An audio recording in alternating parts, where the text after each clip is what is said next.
Yes, we're live. I wasted 3 takes from saying hi to everybody, and Scott didn't hit the live button. So bad at technology. Good. There's 0 people watching at the moment. So That's interesting. Well, let's just wait. There we go. Now they're starting to blow in here. Hello, everyone. Hey, guys. What's happening? All right. People are popping in here. Let me see if I can get over here and comment. Just people. I had 3 really excited takes to go live, and Scott didn't hit the live button, so I wasted all my good. Audio sound good? All right, I think we have all of our technology problems worked out for the first time in a while. We're going to hang out here for a second, seeing a lot of people pouring in. If you're on a specific platform and you're like, no, you're not, there's only 2 people here. This streams across all of our social media platforms. Getting a hey from Adrian, hey from a Facebook user. Oh, nice. I can see it here too. You would think for like a technology business, we would have figured technology out a little better by now. I'm not the tech guy. All right. Well, it is a little past 1 o'clock. We do have plenty of humans in here, so why don't we go ahead and dive right in. Guys, thanks for joining us on this PlayYourCourt Plus live stream. If you're not familiar with what this is or what PlayYourCourt Plus is, just as a heads up, these calls actually are for PlayYourCourt Plus members. I know you're going to see this maybe by luck if you're on one of our YouTube channels or on one of our Facebook channels.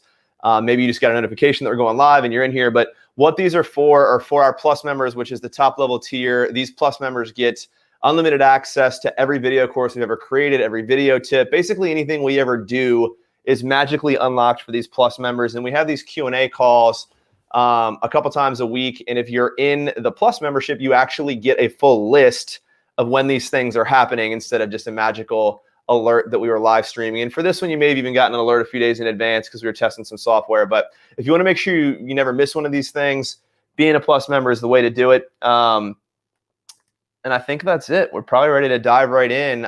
They also know what we're going to cover. All right, so today's a little bit of a Q&A. We do have a theme today, but this is all about making sure that we answer those questions, to help your game. For sure. And guys, also some of these calls will have video analysis on them. So I know a lot of people were asking before this started, what's the purpose of, what do I get out of being a PlayYourCourt Plus member? What can I expect on these Q&As? If you're a Plus member, you can submit questions ahead of these calls. And as this gets bigger and bigger, we're probably only going to have time to really address questions from Plus members. Like right now, of course, today we'll interact with you and love to help you out.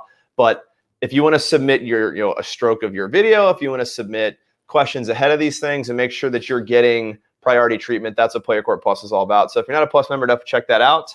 But with further ado, let's go ahead and dive right in. So we've got to start with a question from a Plus member that was asked. So we had, I think his name is Rahan. Am I pronouncing that correctly? Yep. Sent in some footage of his daughter, which we'll definitely be analyzing on one of our calls coming up soon. And he had a specific question also that he wanted us to address, which is how do you serve to a player's body, and can we know more about location and variation? So do you want to tackle this one, or do you want me to dive in? Well, I think it's a multifaceted question. The main thing here before we get into biomechanics and where we're making contact with the ball is it starts with it's on the practice court. It's setting up targets. I always give this example of a young lady that I worked with. She was the only girl in a clinic full of boys 18 and under, really accomplished players. But so, of course, every time I was like, hey, guys, get the balls up. What did every single boy in the clinic do? They picked the ball up, and they were like, Jordan. Wow, they're like fading away. And it's like, can we just pick up the balls? And this poor girl was the only one that picked up the balls time and time again until all the boys had to start doing laps. This is the point of the story, is I noticed Marielle one day was just shooting the tennis ball into the large basket of balls. And she just started popping them, man. And I was like, Marielle, do you play basketball? And she said, nope. And so what happened is that she was getting data back, right? So it's like every time she threw a little bit too long, she'd rein it in. If she went short, she got a little bit more height. And working on our serves or any shot works just the way. The thing is, people always want like a magic pill. And yes, there is some things that you need to focus on, but ultimately it's about putting a cone down on the court and working your serve there. I've worked with a ton of people that have had no formal training whatsoever. It's just reps. There's no huge secret to it. You get better at aiming by practicing aiming more often, right? For sure. So with that being said, though, with the body serve the variation, so like with the body serves, you can use any of the spins. You know, you can use the kick serve to like really drive into the hips and pull across their body. You can like use slice.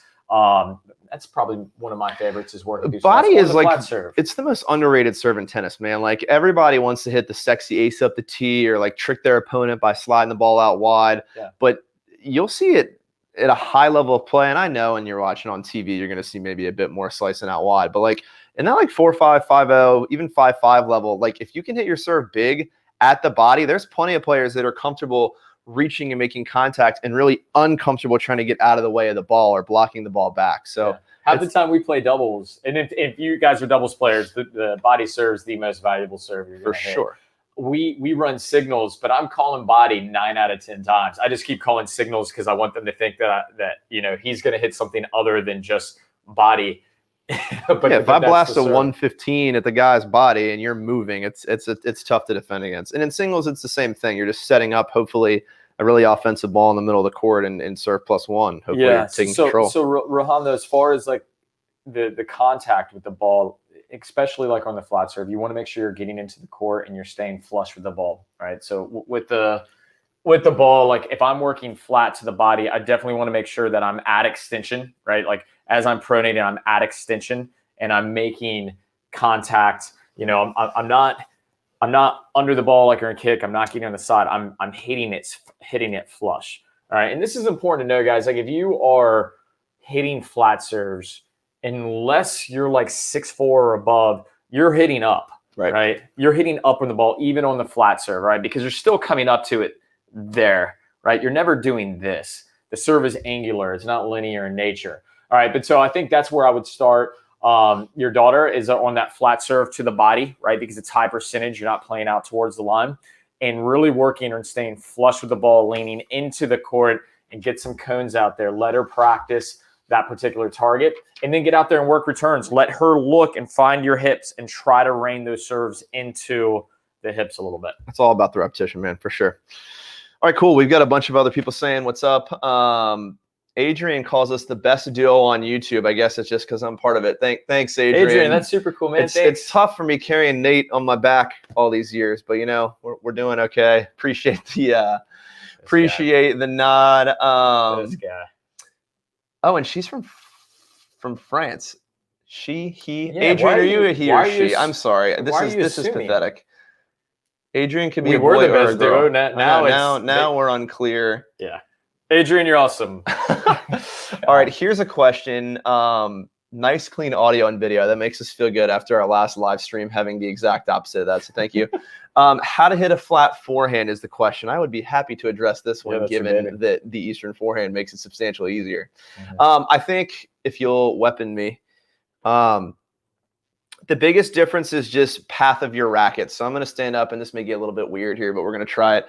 Path of your racket when you're hitting topspin is low to high, and you're hearing coaches talk a ton about accelerating up the back of the ball. Hitting a flat ball, whether you have an Eastern forehand grip or a semi-Western forehand grip, the difference is trying to make contact on a flat plane and extending out through 3 balls on more of a line, more of a flat line versus a slanted line moving up. I'm sure you have things to add to that, but I love that. I think that's the visual, guys. Is like, so a lot of times with topspin, we know that we're going under the ball and we have that windshield wiper where we're coming around, right? But on the flat ball, like Scott's visual of like where you need to go at contact with 1 ball and extend through 3 more balls and then let it come through. That's really important. But ultimately it's the path, right? Like you're just staying much more linear with that stroke. But I know a lot of people think it has to do with purely the grips too, but you can hit a flat ball with a semi-Western forehand. Is it easier with an Eastern? Maybe off certain balls, but you can hit a flat ball with any grip.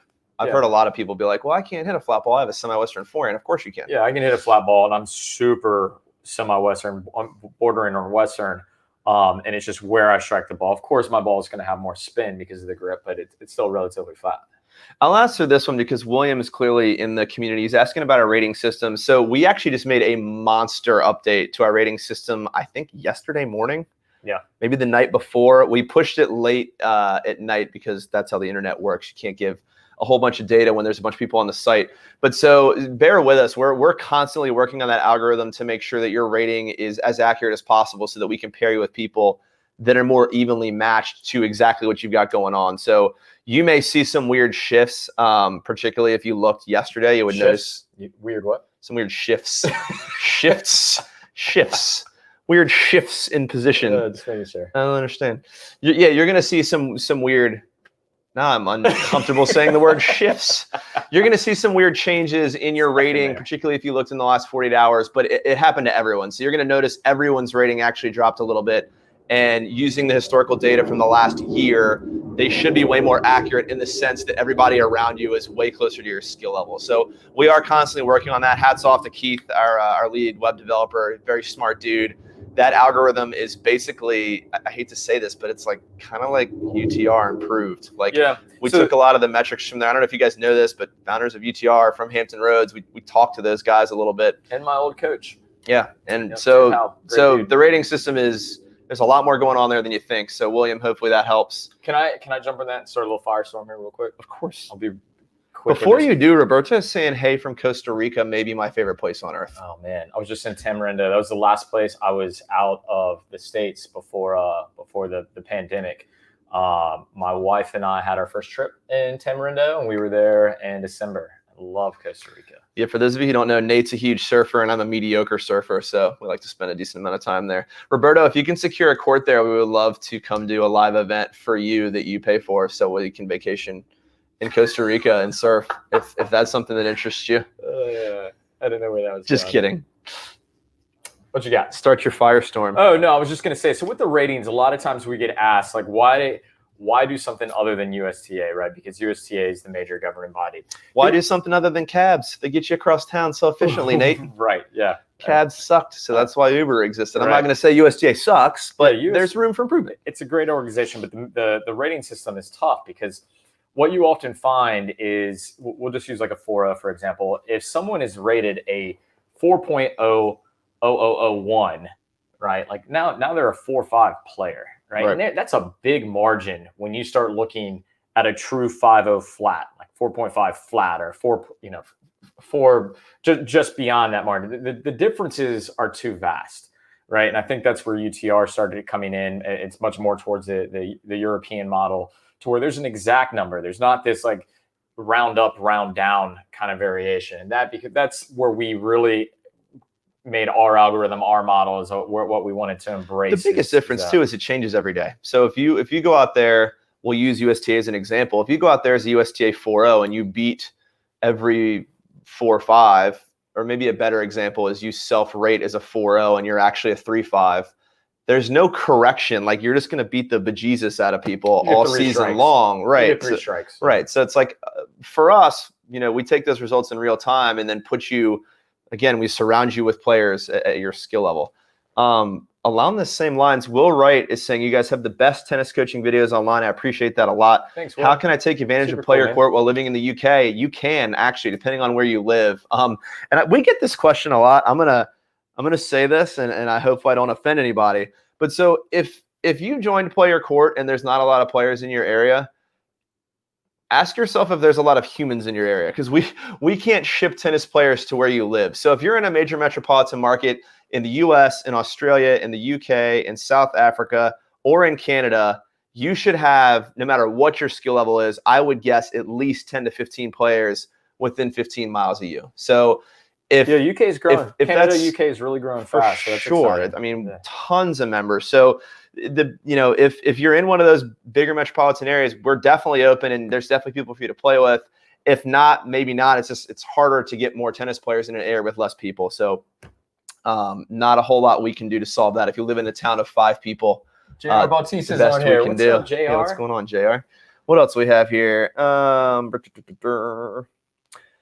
Nathan Morris asks, quick question. I play with my right hand at the very end of the butt cap to where I take up the entire butt cap with my hand. Should I move my hand up a bit in order to get a little bit more control? Personal preference, man. My grip, and I'm going to get a little closer to the camera, this is where I hold my forehand.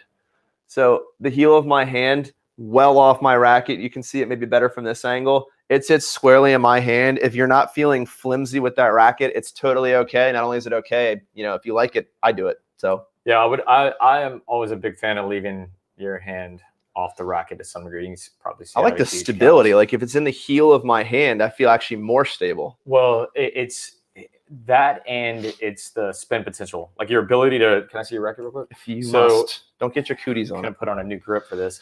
All right, so like if I'm down here, the ability to rotate through is way easier because you can see how much of my hand is off the racket. When I choke up, it becomes mechanical, and I start feeling it a little too much with the whole arm and the forearm. Right, this becomes a whole lot stiffer. But I mean, hell, Solomon played with his hand way up here, and he was the best guy in the area. So it's not wrong either way. It's personal preference for sure. Yeah, but I think try to keep the hand lower if you can. All right, this is going to be a hard one to answer, so I'm going to give it to you. Ethan asks, "Why is my second serve going long?" Not enough spin. I mean, that would be my answer. So the second, this is what I think is really tough when we're developing our serves, right? And there's so many different answers to what it would be. The problem with most second serves is that you don't have a continental grip. And you're not accelerating. So even if you do have a continental grip, maybe you're working towards it and it's going long, you're not accelerating, giving yourself more spin. So a lot of us, we do the exact opposite. We try to pull it off. We're like, I don't want to hit this thing long. I have a continental grip. I go to, really swing through it. And I end up kind of slowing the swing down to try to keep it from going long. But then what ends up happening is I don't impart enough topspin, and topspin is what's bringing the ball down.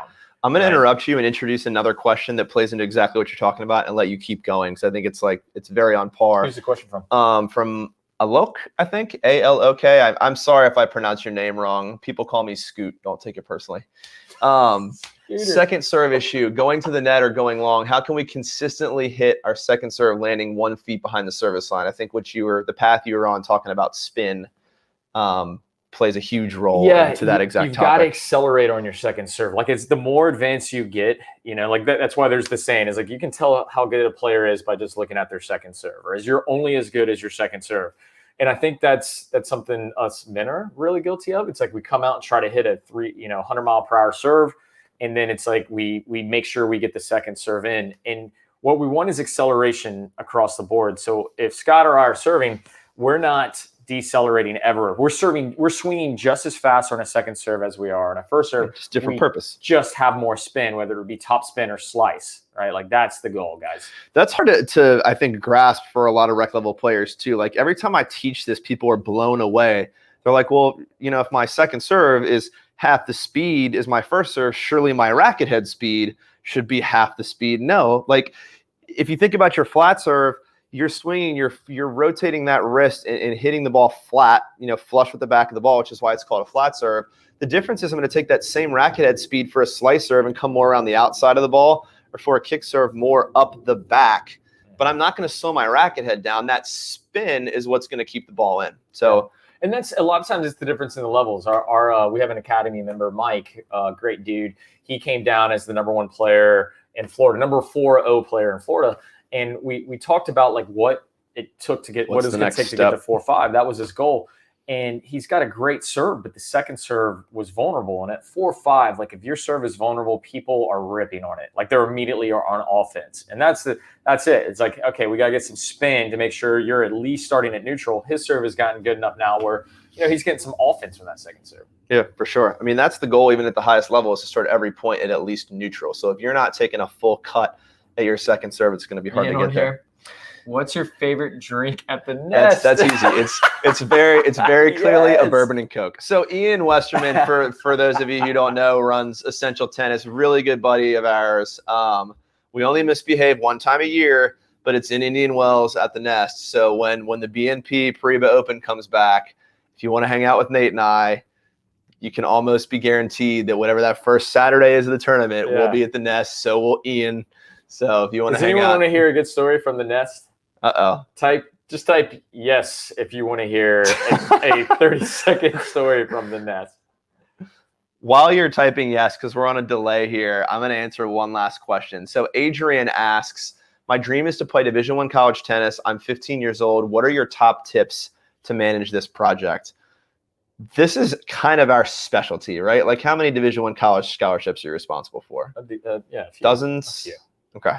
Do you want to go or do you want me to go? I think it plays into what we said our theme was going to be today. Yeah. Okay. All right. So while we're waiting on the Nest story, we're getting a lot of yeses. We'll come there in a second. I promise. Don't worry, Ian. I'm not. It doesn't have anything with embarrassing you. Yeah, I might add something. But all right. So our theme, we were talking about with all of these, we're gonna incorporate something that we feel like is important, that we want to get a message across to a broader audience. So I get asked a lot why players are plateauing. Like, what's going on? I'm plateauing. I haven't improved. So for a junior looking to play collegiate tennis, the theme today was top 5 reasons people stop improving. Okay. And that's important. No beard. If you shave your beard off, instant lack of. I'm sorry. Yeah, just be quiet. It's hump day. I'm in a good mood. We have all these humans here talking to us. 45 people across all of our channels. That's pretty cool. Yeah, man. So the top 5 reasons people stop improving, and this is important if you're going to play collegiate tennis. So probably the biggest reason is poor fundamentals. So if you're looking to play at a high level, collegiate level, you've got to really work on the fundamentals, correct fundamentals. Practice is everything, reps is everything, but practicing correctly. Ooh, I have a saying. Can I use my saying? Yeah. Everyone says practice makes perfect. Practice makes permanent. So if you do something the wrong way over and over and over again, you're not making progress. Like some of my best players that I've coached, they're only taking lessons a couple times a week. Like I obviously think to get to that Division I level, you're gonna have to play a bit more than that, but it's repetitions and repetitions on the correct things. You can go out and play tennis every single day and never get better if you're not thinking about, the right footwork, the right technique, the right decisions. There's a lot that goes into that. Yeah, so fundamentals is huge. Having the right coach to instill the correct fundamentals. Things can be unorthodox. People thought, Nadal's forehand was unorthodox. Kashanov's forehand is a little unorthodox right now. Dude's playing pro ball, but fundamentals is huge. At the end of the day, there's just some fundamentals that you can't ignore. With serve, forehand, backhand, all that good stuff. The second thing, and I think this is huge as a junior, is implementing a proper physical routine. Right? We don't improve because we don't put enough emphasis on the physicality of the sport. I was guilty of this. When I went from a junior, I was top 100 ranked junior in the nation for Mid-Atlantic, and I. Tennis was weak back then. He's real old. But so like my thing was like I played basketball in high school for a while, and then I played tennis, and I was like, oh, these two things keep me in shape. And tennis does do a good job of keeping you in shape, but you don't get fit at a very high level. You can't get fit just being on the court. You have to get fit to play tennis, right? And that's doing work in the gym. So when I went away to play collegiately, I thought we were doing a workout and I was about to die, and it was the warm up.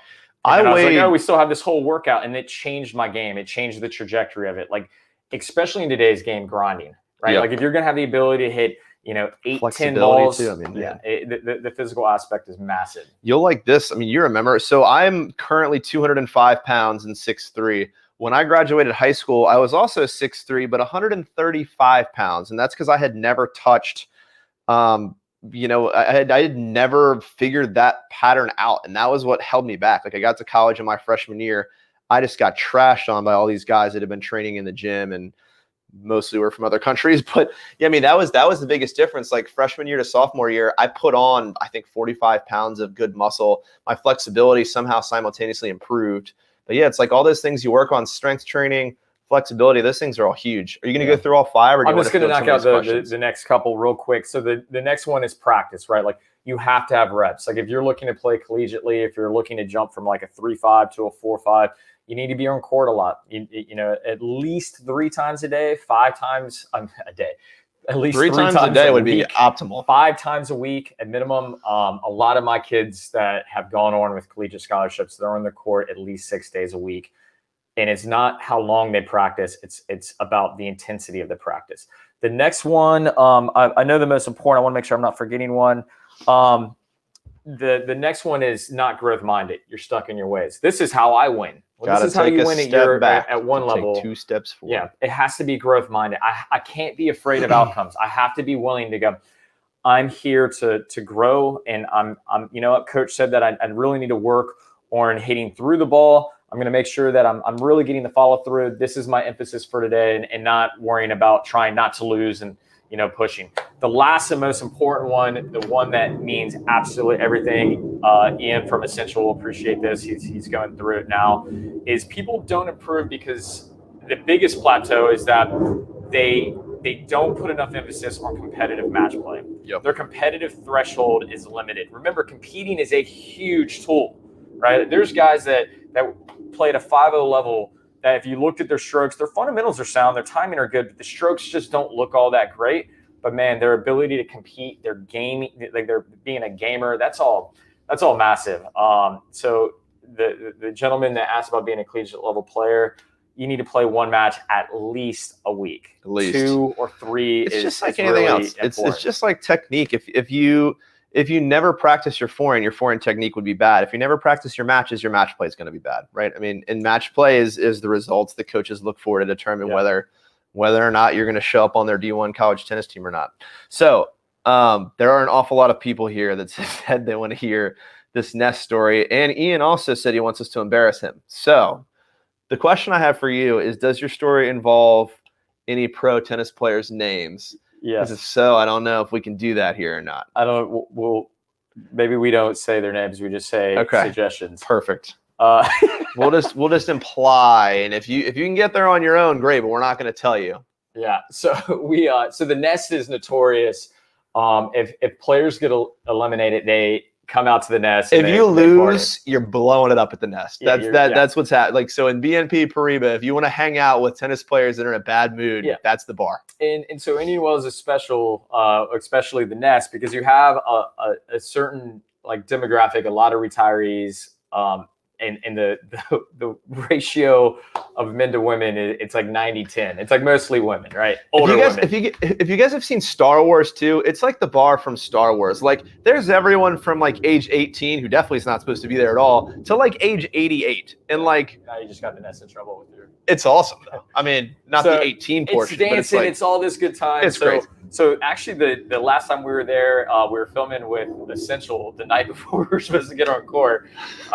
Ian was smart and didn't go too long into it. But like, all of a sudden, a really popular Australian is there. A guy that his name rhymes with. No. A fellow. We'll just say a fellow from the DC, Maryland, Virginia area that's cracked the top 100 recently. Yeah. And likes to make out with old women. 50-year-old over the age of it. Despite so him here's not the being, scene. So we're all hanging out. We're having a good time. These couple pro players and someone else. All of a sudden, there's like bottles of Belvedere and Grey Goose. In their hands. They're just walking around with bottles of Belvedere. Drinking, pre-COVID, passing it around. Everybody's having the life of the life of the party, and which I didn't know was even legal. I can't wait to get the cease and desist for this live stream. Yeah.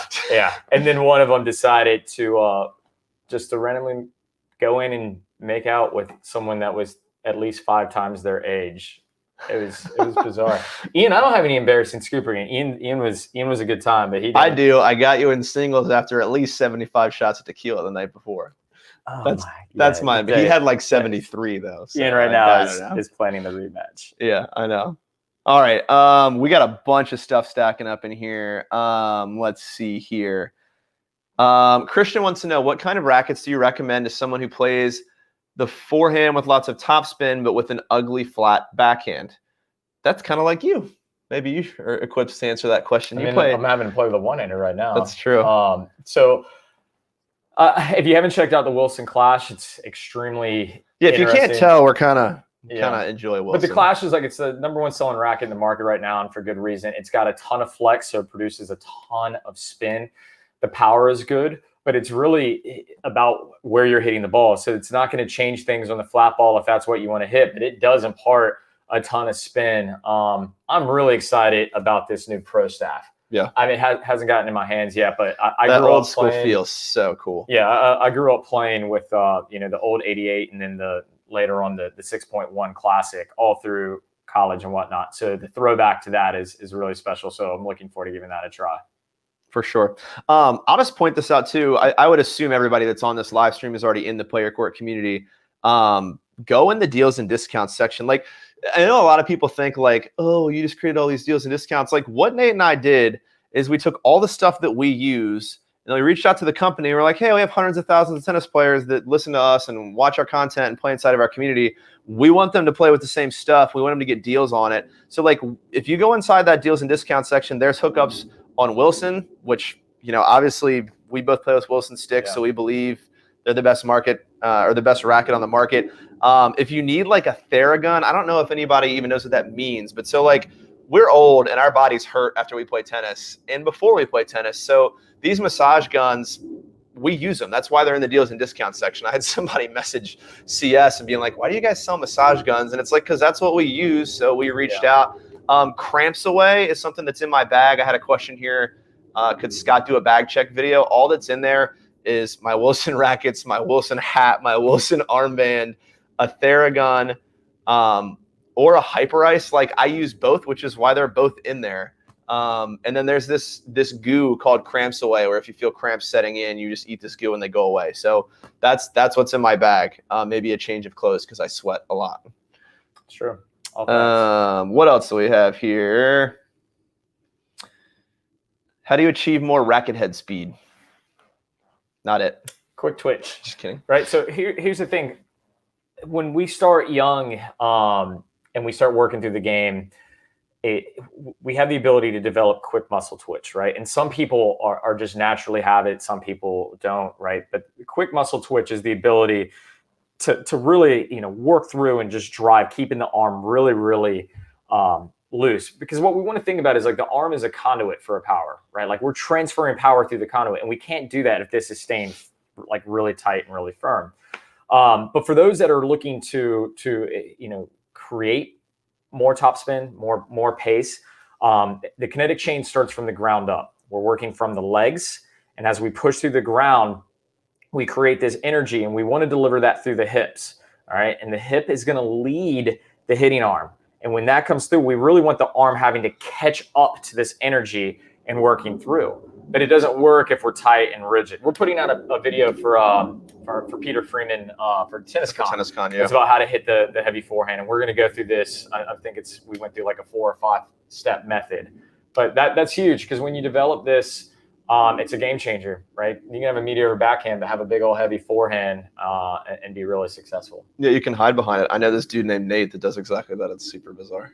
Oh, one hand's getting good. One hand's getting good. All right, what else we have here? Hi, Scott and Nate. Are ball machines a good tool? What can you expect from them? Yeah, absolutely. I love ball machines. We just talked a ton about how important repetition is. Ball machines, one of the easier ways to get that. So if you're working particularly on a stroke, or you can set up the ball machine to work on a particular pattern of play that you're going to want to use. Yeah, I mean, there's endless reasons why ball machines are great. Yeah. You want to use it to establish a stroke, right? To get those reps, those 10,000 hours. But you want to make sure you're not just using a ball machine. Sometimes I hear from people that are like, man, I don't like playing against lower level players. Their shots are unpredictable. And they like playing up because it's either getting a consistent type of ball. I always encourage everybody to play every level because like you want to get good at sending and receiving, and the receiving part is important. Like what is that slice doing when it hits the ground? What is the slow ball doing when it's looming over the net? Like, mix it up. But yeah, Racket the ball machine's an awesome tool. For sure. Alok says most members want to play matches. Can we please encourage members to go for practice and drills as well for improving the game? Yeah, so if you're a PlayYourCourt member, I agree completely. It's not all about matches. Like we just said, we want you to be playing, multiple matches a week. But the whole way this thing was built, like Nate and my's vision here is you enter the community, you understand your PlayYourCourt ratings so that we can introduce you to other people that are around the same skill level. Our goal for you is for then you to watch the videos for your specific skill level inside the platform so you know what to practice. Get out on the court with fellow PlayYourCourt members, practice those things, and then when you think you're ready, then play a match to see if the things that you practice held up to the test. Like that's why we built this whole community. The goal is to just give you everything you need to actually improve if you can't afford, crazy country club or lessons or whatever, $6 a month. We're giving you everything you need. Just make sure you utilize all those tools. Let's see here. How do you train when injured? For example, shin splints. That's a tough question. I mean, I hate to say it. Sometimes the answer, depending on the injury, is you don't. You work on the other things. Like I had knee surgery about, I guess, a little over a year ago. Yeah. And so I'm not hitting tennis balls, that's for sure. But so I'm very much not wanting to gain a bunch of weight. I'm wanting to stay in tennis shape, at least the best that I can. But I can't do cardio, right? So like I'm gonna fall short on my goals there, kind of no matter what. But what I'm doing is I'm working on my upper body in that period of time. Like I'm doing a lot of forearm, a lot of bicep, a lot of shoulder exercises to make sure that at least my upper body stays as fit as possible. So I don't know if you have anything to add to that, but it's like it's tough. Like you don't want to make the injury worse. Machine's a good tool where you can really set parameters on what you're doing and just work through something very, very specific. I've gone through a ton of injuries, things that have ranged from mild to extreme. And I do what I can. Some of that is watching and analyzing tennis, working on the mental game. But if you really, really want to be on courts and you want to hit with a friend or something like that, work on cross courts, right? So you're not running a ton. Just work on depth on the cross court so that you're still getting your touches, but you're not like wrecking your shins. Perfect. What is your favorite string combination? I'll do mine, then you do yours. Synthetic gut 16, like he's still 12 years old. Well, no, hold on. For starters, I get my string for free, so it's okay if I break it every day. No, so my such a jerk face. It's very hard to deliver this information now. All right, so when I was a junior, I loved 16 gauge synthetic gut, but I was still back then sponsored by Wilson, and so I get a lot of it for free. I was breaking strings about every 3 practice sessions, which is not, realistic as an adult who wants to feed a family. You can't have all your money going out the door to restringing rackets. So now what I do, and you can actually see it in this racket if I hold it up close, you've got 16 gauge synthetic gut in the crosses, but I have Wilson Luxilon also in the mains. So Wilson synthetic 16 in the crosses, Wilson Luxilon in the mains, and that just prevents me from breaking strings quite as often. So now I'm breaking probably like every maybe 1.5 to 2 weeks instead of 2 to 3 practices. And I'm using the Luxilon Alu Power Rough, stringing roughly somewhere between. And again, if you're a member, go buy your string inside the deals and discount section. Yeah. It's a monster discount. But if my arm's bothering me, I'll throw in some synthetic gut in there as a hybrid as well. Wilson's also making a really cool, it comes pre-packaged. Yeah, the mix. I love that stuff's really, really good too. Yeah. Who is your favorite professional tennis player? Man, so Nate and I are eventually going to get around to starting a podcast, and the very first debate on that podcast is going to be who is the greatest tennis player of all time. And I'm going to push for Juan Martín del Potro. And I'll tell you why he's the best tennis player of all time. Because he's been injured for 95% of his career, doesn't ever get to practice. He's had like 38 wrist surgeries. Now he's having knee issues. The dude will still walk back out there at like 75% and immediately be in the top 15. And like immediately make it to the quarters and semis of slams. But I like him. I try and craft my game off of him. I like his big flat Eastern forehand. When he had, pre-wrist surgery, his 2-handed backhand was super cool. Nate thinks I'm a pusher and that this isn't relevant at all. But that's my favorite player. Nate's favorite player is me. Cliche, man. Nate's favorite player is me. Yeah. I'm super cliche. Fed's my guy. Yeah. And reason being is when I got out of college, I took a long hiatus from the game, serious burnout. And he was the first person I saw where I was like, who's this guy? And started following. And then, the game's perfect. It's hard not to like him. But I will say, I really like Team is kind of like the next in line. And my dark horse, I haven't seen him. I think he's out injured. The one guy that I really like that surprises everybody is Dolgopolov. Oh, God. His game is so quirky. I just love watching the guy, Dolgopolov. You just like saying his last name. It took me a long time to learn how to say it. All right. Our Plus member, again, Rahan, is asking more questions about his daughter. Again, if you're not a Plus member and you're on this call, you're lucky because this is actually for Plus members. We don't normally announce these live streams ahead of time. So if you're digging what's going on here, make sure you join Play Your Court Plus. But question here from Rahan. My daughter wants to know what are the top things to watch out for when you play a left-handed player. I told her their shield and sword are different. Please help her. I don't think just because someone's left-handed, you're looking for anything necessarily different than you would in a right-handed player. You just need to be aware of the pattern being flip-flopped if you're used to playing only righties, right? Like I'm going through the same analysis in warm-up where I'm rallying cross-court and seeing if after 3 cross-court balls I'm noticing they're making mistakes. I'm going to do that on the forehand and the backhand side. I'm going to try and hit a couple balls harder and see if it flusters them. I use the warm-up as like a very good thermometer to figure out the temperature of what I've got going on the other side of the net. I'll drive some balls deep. I'll hit some high loopy balls. And if I see 1 or 2 misses, I'll try the same thing again in the warm-up. And if I notice a pattern, that's how I'm starting to structure my strategy. I know if you're in the Play Your Court community, you're probably facing people you've never met before. Like when I play Nate, I know exactly what my strategy is. He knows exactly what his strategy is.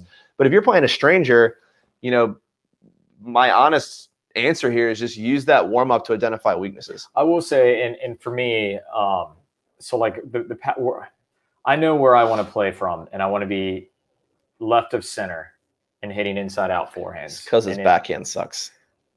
This guy. So inside out forehands, inside in forehands. And so if I encounter a lefty, it completely changes that shift, right? Because like if I'm playing inside out, I'm playing into their forehand, which doesn't make a lot of sense. So then I want to really shift the mindset to hitting forehands cross court. So a lot of times what I like to do is if the lefty engages to my backhand and I don't want to get stuck in that pattern, a lot of times I'm chipping down the line. I'm using a low ball that makes it really, really tough for them to then redirect back to my backhand so that they play the ball back to my forehand cross court, and then I can establish that rally. I can get the upper head. But I think trying to like withstand shot tolerance deep to a lefty's forehand cross court is a losing tactic. You want to get back to that weaker side if it is in fact their backhand. Yeah, and don't just assume it is their backhand, because lefties, there are definitely more right-handed players than left-handed players. So I think lefties are used to getting in their backhand to your forehand cross court rally. It's what most righties are taught to do. So don't assume that the backhand is the weaker side on a lefty. They might be getting a lot more reps on that backhand side. Maybe their forehand's the weakness. Let's see here. Do you recommend to use massage gun after tennis, and any recommendation on its usage? Yeah, absolutely. Just to relieve any tightness I have. Before and after. Before and after. Before, it almost for me takes the place of like what used to be static stretching. Like when we were growing up, there wasn't a lot of like sports kinesiologists that had proven that static stretching was bad for you. Now we know like stretching should be predominantly dynamic. Yeah, you should be doing dynamic warm-ups. You shouldn't be like forcing a muscle into a place. You should be doing more things that loosen up your body dynamically. It's okay if you're static stretching it when you're done with the exercise, but by static stretching, doing these things, you're putting your muscles to sleep. Right? Yeah. So, and then you're trying to re-wake them. But, so massage gun for me to activate my muscles before I go on court, and I have one of these in my bag. So massage gun before I go on court to activate muscles, and then after just to work out all the knots in my lower back because I'm old. Facts. Not as old as you though. Let's see here. When I'm under pressure, like in tournaments, I'm not able to hit my top spin heavy. You know what? I missed a question that I'm going to hit after this too, I promise. I'm going to do this in just 10 seconds. So I don't want to forget this. A drill or exercise you can do to not tighten up. And I think this is going to help Numair with your question as well. So we had two separate questions. When I'm under pressure, like in tournaments, I'm not able to hit my top spin heavy forehand. Typically I have a big forehand, but under pressure, I just tend to flatten it out. Any ideas? And then we had a separate question along the same lines that was, is there an exercise or drill I can practice to release the tension on my grip? So the video that we filmed and put out on YouTube a while ago, the 3-finger exercise is a great drill. And the concept is just go out there. If you're experiencing tightness, go out there and take the bottom 2 fingers off your racket. This works for your serve or for your forehand ground stroke, or potentially even a one-handed backhand. It'd probably be harder. But you can take them off and just get the feel of what it's like to really let the racket do more of the work and stay relaxed. And then when you add those fingers back, just create, very little tension when you add those 2 fingers back. The example I always use that Nate likes to make fun of is you should be holding your racket like you're holding a baby bird. You don't want to kill the baby bird, but you don't want them to fly away either. So I'll tell you under pressure, when my serve tightens up, it's always from death squeezing the racket. And I immediately think about the 3-finger technique, and I'll even under pressure hit a couple serves with just 3 fingers in the middle of a match just to remind myself, if I'm that nervous, that this is what I've got to work towards to unfold this tight stroke. Cliff Drysdale once said you should be able to hit your forehand the way that you sip tea, right? And it should be there shouldn't be a lot of mechanics to it. The only thing I will add to that is focus on your breathing. A lot of times, like in a match, when we get really, really tight and we're pushing, we're not swinging through, we're also holding our breath. And so you want to think about it the same reason you would breathe through yoga, right? You want muscles to lengthen and you want them to relax, right? So a lot of times the grunting that we hear from the pros, like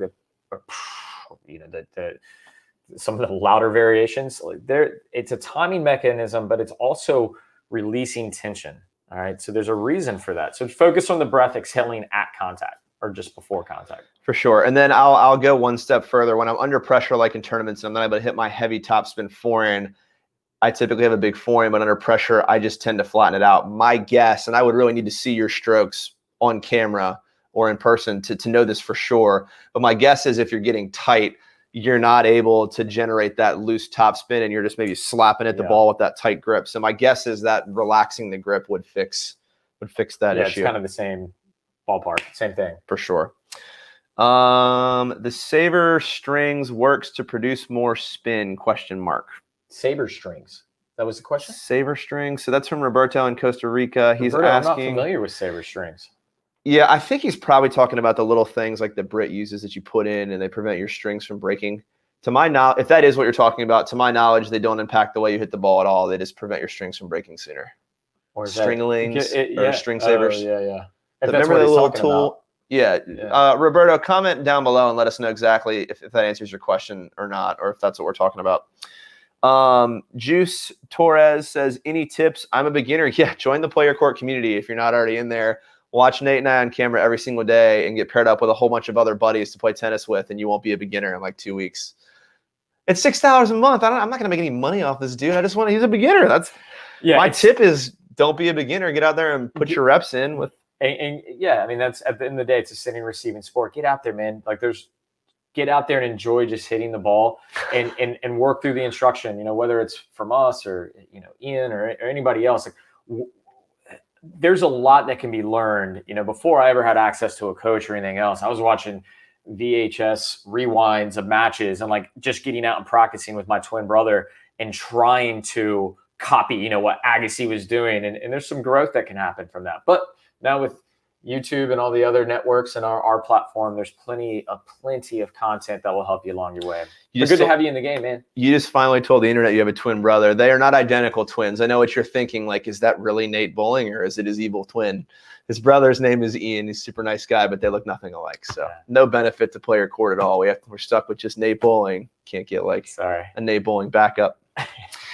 I love this question because it won't help anyone improve, but it's hilarious. Daniel Tran asks, if you feel really angry on the court and you want to break your racket, like absolutely obliterate it, what grip is the best to hammer it into the ground? I'm going to go with Continental. I have some experience in this field. You want it like a hammer, man. It's the Continental grip. It's called the hammer grip. So if you're trying to hammer anything into the ground, Continental all day long. Hilarious question. Last time we hit, somebody being a big baby shattered a racket, had to walk off the court, go back behind a shed and break his racket because he was so frustrated with the way he was playing. And I was using the Continental grip. What are the top? Oh, this is a really hard question. What are the top 3 tried and tested single strategies apart from the 1-2 punch? So I don't know that there's top 3, and the answer really is it depends on who you're playing. But I'll run you through my favorite, and then maybe you run him through your favorite, and then maybe we can come together to come up with a third. Yeah. My favorite, and this is 1-2 punch related, but my favorite is serving out wide. And then I'm going to do it on the dry erase board. We have this huge dry erase board here. We should probably use it. So if I'm on the deuce side or on the ad side, but I'll show you on the deuce, and I'm playing singles, I'm serving from right about here. Anytime I get that ball out wide and can pull my opponent in this area out here, if they don't hit that ball back to this side of the court, I'm assuming winner. All right. And I know I'm playing at, a slightly higher level than some of you guys are. But the concept here is when I pull you out wide, any decision other than cross court or maybe high to give you time to recover is a bad decision. So if you're returning serve from out of position and you hit that ball anywhere in the middle third of the court or here, you're not going to have enough time to recover back to a ball that I really just have to hit here. So you're splitting the court up into these strategies and keeping it really simple. I'm going to serve out wide on the deuce side. If that ball comes back anywhere on this side of the court, I'm looking for an inside-out forehand or for a strong cross-court backhand to end of the point or at least do enough damage where I'm following it in. So it would be the 1-2, and then maybe I'm following it in as a 3-punch. And I like doing the exact same thing on the ad side. It's the exact same concept. I'm standing here. I'm serving out wide. If they don't get the ball again, cross-court, this is the area they have to work with. So if I successfully hit my serve out wide with enough power on them to pull them out of position, they must hit the ball here, or I am taking control of and hopefully winning the point 9 times out of 10. So that's by far my favorite single strategy. You have anything you want to? Yeah, I'll show you. So I made a living.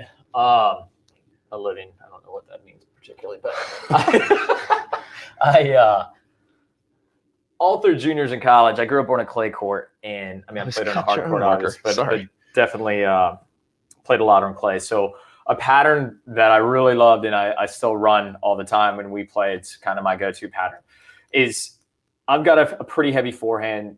Scott's forehand is relatively flat. So we get in these exchanges to where we get a lot of cross-court rallies, right? Am I A or B? First place is A, so that's me. All right, so this is me here. So if we end up in this cross-court exchange, we know that in order to change the direction, we really want to have our feet inside the baseline. But I don't get that ball all that often. And so to get out of shot tolerance, a lot of times what I'm doing, even if I'm behind the baseline, I'm using a ball that I'm playing really heavy and high into this corner. All right, I'm playing into this zone here. All right, and so this was something we saw a ton through the 90s. Sergio Bergara, I mean, all the Spaniards that were so dominant, they were using this tactic to really open up the court. And it's not as risky as changing direction behind the baseline because you're playing with so much height. You're playing at least 6 feet above the net. A lot of times I'm playing 10 feet above the net with a really heavy spin. So what happens is that because of the amount of space that the player has to cover, it's really hard for them to get here, set their feet, and drive back down the line. So they're almost guaranteed to take their backhand as a righty and play this ball cross court. So the position is after I've played this ball heavy down the line, I'm immediately moving to the left here because I can still cover the forehand out line. But this earlier when I was saying that, you know, I want to be left of the service line. I want forehands anywhere in this space. So as soon as I get this ball, I've got an option now. I can play and put them in the cage and trap them to their backhand with my forehand. Or if they hang out over there expecting that, I can play an inside in and open up the court. It's funny, too, because with that strategy, the exact same pattern I just talked about even opens itself up, right? Like once you've got him in the cage and Nate's down here hitting inside-out forehands to his opponent's backhand, once he gets them far enough out wide again, from there, if they don't hit that ball, cross court on that same line, Nate can step around and rip a winner to open court. So yeah, I don't know if those are the top 3, but those are certainly our 2 favorites. I just gave away my strategy. So if I play Ian, he knows everything I'm going to do now. Yeah. Great. Let's see here. How can I improve my racket drop while serving? I did a lot of shadow swinging. It was okay, but as soon as I'm in the court while I'm tossing and trying to serve, I cannot do the racket drop. So hopefully you were on the call from when we talked about the 3-finger technique. It's the same drill. So like the idea of the racket drop is you've got to be relaxed or this racket can't go down your back. So like as I flex my hand here, watch what happens. That racket pops up and there's no racket drop. The second I lose tension in my hand, boop, there's the racket drop. This is the power position. So if you want drills to practice this, again, serve with 3 fingers just so you can get the feel of the weight of that racket coming up, falling down, and then going back over again.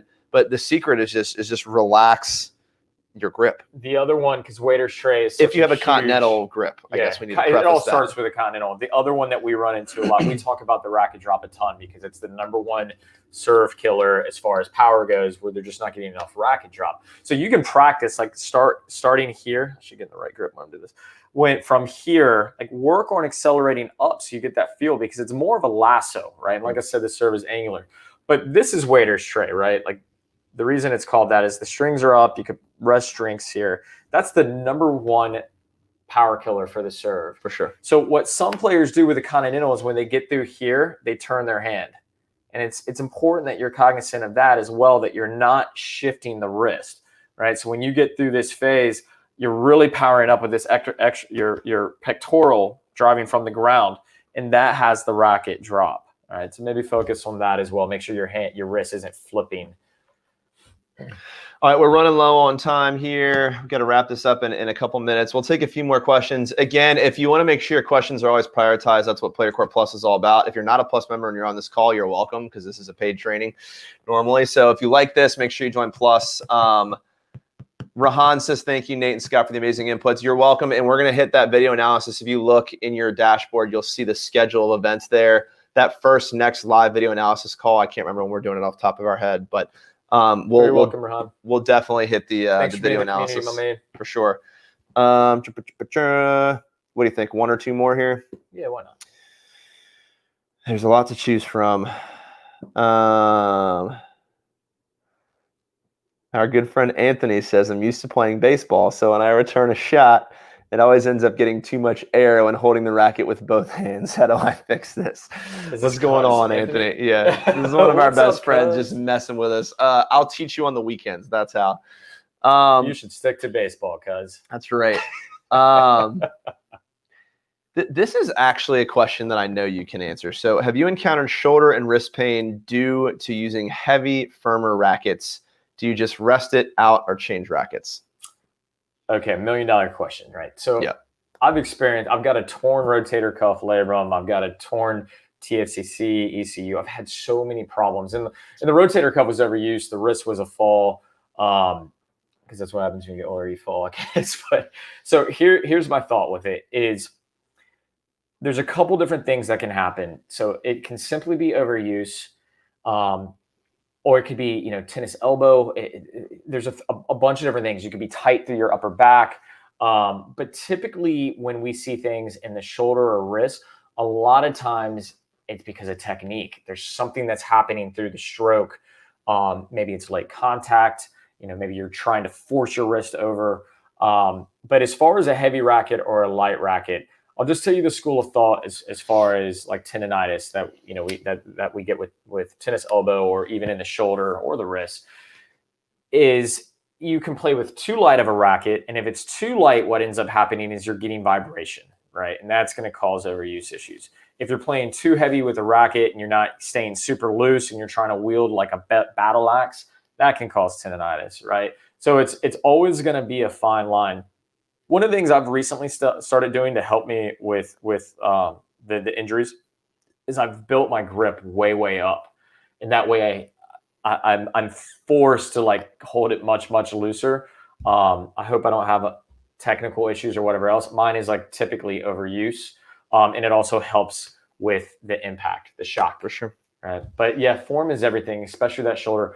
Everyone out there, if you're serving and you're not getting contact out away from your body, you're going to have shoulder impingement and you're going to have shoulder issues. When this happens, your rotator cuff opens and the tendons slide in and then they pinch. So you have basically rope rubbing between two rocks, right? So it's important that we get our arm out this way. For sure. All right, guys, I think that's about all the time we have for today. Andrew Lovers actually really quick says, what are your NTRP ratings? I guess I'm now a 5.0 down from a 5.5. It's hard to know, man. Like if you play Division I college tennis, you supposedly the day you graduate college are still a 6.0. So yeah, I don't know. I think it's all kind of relative. And I like this question. It's actually one that Ian and I've spent a lot of time talking about. So it's one of those things to where I think for us, we have to ask ourselves, are we players or are we coaches, and can you be both? Yeah, absolutely. But I think for me specifically, when I devote 50 hours to coaching, like if I'm on the court one time a week, yeah, like my floor doesn't necessarily drop, but the ceiling isn't there what it used to be, right? So it's like, yeah, I mean, I think the answer is the short answer is if we're practicing like we did when we were playing college tennis, we're probably still 5.5, 6.0s because we're old and fat and everything hurts. Injuries, and we play twice a week. We're probably only 5.0s. But I don't have any problem. I mean, like there's days that I certainly feel like a 4.5. Yeah. And I don't have any problem with that. Like that's just, there's days. And I think as we get better, that's always going to be the thing, right? Where it's like, you just don't drop as far on your bad days, right? But if you're not playing a ton, there's not enough good days. With that being said, like I'm just getting over some injuries and stuff. I'm working on this one-hander to compensate for a wrist injury. I really want to focus getting back into playing more. I really do miss it. There's not a ton of time for it, but I'll start sharing some of this content with you, like what I'm doing as far as, like I said before, the physical training, the reps that I'm doing, like how I'm practicing. Because if I can't get out there 5 days a week, if it's only 1 or 2 times a week, I think how I practice is going to be the most important to get back to where like I want to feel, right? But the NTRP stuff, like I said, it's relative. But back to his question, if you were to go sign up for USTA League right now, you wouldn't be able to do anything less than a 5.0, I don't think, right? Maybe I you could sneak in a 4.5 and just beat up on dudes, but yeah. So Andrew, I guess we're old battered 5.0s. All right, guys, that's all the time we've got. It's 2:00 sharp here in Virginia Beach, Virginia, where we're filming. Plus members, be sure and check out the schedule inside your dashboard. We've got a couple really cool things coming up. I even wrote them down, so I didn't want to forget.